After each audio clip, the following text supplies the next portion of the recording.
বন্ধুরা, তোমাদের সঙ্গে আগে প্রথমে ইনগ্রিডিয়েন্টসগুলো শেয়ার করি। আমরা একটা বাটিতে পোস্ত, কালো সর্ষে, মৌরি, কাজু এবং সামান্য পরিমাণে আদা আর কাঁচা লঙ্কা নিয়ে একটা পেস্টের জন্য রেডি করে ফেলেছি। তার সঙ্গে প্রেসারে সজনে ডাঁটা, রাঙা আলু আর পেঁপে দিয়ে কিছুটা পরিমাণে জল দিয়ে প্রেসারটা একটা সিটির উদ্দেশ্যে বসিয়ে নিয়েছি। তার সঙ্গে দেখো আমরা প্রচুর সবজি কেটেছি। এক্স্যাক্টলি তোমরা ধরে ফেলেছো আজকে মমস কিচেনের মানে মণ্ডলবাবুর ঘরের রেসিপি কি। কাঁচকলা, বেগুন, গাজর, শিম, বরবটি, করলা এবং মূলো আমরা সবজি হিসেবে কেটে নিয়েছি। বয়েল তো আমাদের হয়ে গেছে দেখো, তাই আমরা একটা পাত্রে রেখে ফেলেছি। এরপর আমরা কড়াইয়ে সামান্য পরিমাণে তেল দিয়ে কটা বড়ি ভেজে নিয়ে সেই বড়িটা উঠিয়ে রেখে একটার পর একটা আমরা সবজিগুলো ভেজে নিলাম। এক্স্যাক্টলি তোমরা ধরে ফেলেছো আজকে আমরা কিন্তু শুক্তো রান্না করছি। তবে শুক্তোটা কিন্তু নর্মাল শুক্তো নয়। এইভাবে অনেকেই করো, কিন্তু আমরাও করি, তাই ভাবলাম তোমাদের সঙ্গে শেয়ার করি। যারা এখনও করনি তারা এইভাবে করে দেখতে পারো, খুব টেস্টি হয়। সঙ্গে রাঁধুনিটাও একটু আমরা ফ্রাই করে নিয়েছি। তারপর রাঁধুনিটা আমরা হামালদিস্তাতে একটু গুঁড়িয়ে নেব। এদিকে কড়াইয়ে তেজপাতা, 5 ফোড়ন আর শুকনো লঙ্কা ফোড়ন দিয়ে যে পেস্টটা আমরা রেডি করে রেখেছিলাম সেটা দিয়ে দিলাম।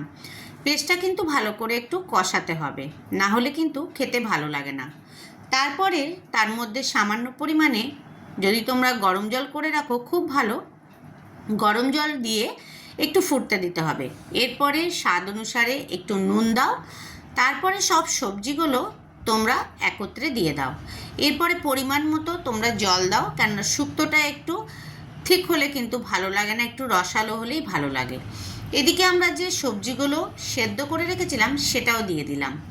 দুধ শুক্তো হলো বাঙালির দুপুরের খাবারের একটি অত্যন্ত জনপ্রিয় এবং ট্র্যাডিশনাল পদ। বিশেষ করে গরমকালে তেতো দিয়ে শুরু করা খাবারের মধ্যে এটি সেরা। এই তো আমাদের মহারাজ চলে এসছে, মানে দুধ শুক্তো। এই কারণেই বললাম যে লাস্টে কিন্তু আমরা এতে দুধ দেব। এরপরে আমরা দিয়ে দিলাম এর মধ্যে রাঁধুনি। দুধ শুক্তো হলো একটি সবজি প্রধান নিরামিষ পদ, যেখানে দুধের ব্যবহারের ফলে তেতো স্বাদটা কিন্তু কিছুটা মৃদু হয়ে যায়। তারপরে আমরা পরিমাণ মতো কিন্তু একটু চিনি দিলাম। চিনিটা যারা মিষ্টি খাও তারা দিতে পারো, তবে দিলে টেস্টের ব্যালেন্সটা হয়। আর ঘিটা দিলাম সুন্দর ফ্রেগনেন্সের জন্য। ঘি দিলে অপূর্ব লাগে খেতে। ঘিটা যারা প্রবলেম আছে বা পছন্দ করো না তারা দিও না। এটি একটি রাজকীয় ভাব আসে সুন্দরভাবে খেতে। আমার তো খুব ভালো লাগে। তোমরা কে কে এইভাবে রান্না করো অবশ্যই জানিও। যারা হোম ডেলিভারি খেতে চাও আসানসোলের মমস কিচেন থেকে, তারা অবশ্যই স্ক্রিনে দেওয়া নাম্বারে যোগাযোগ করো।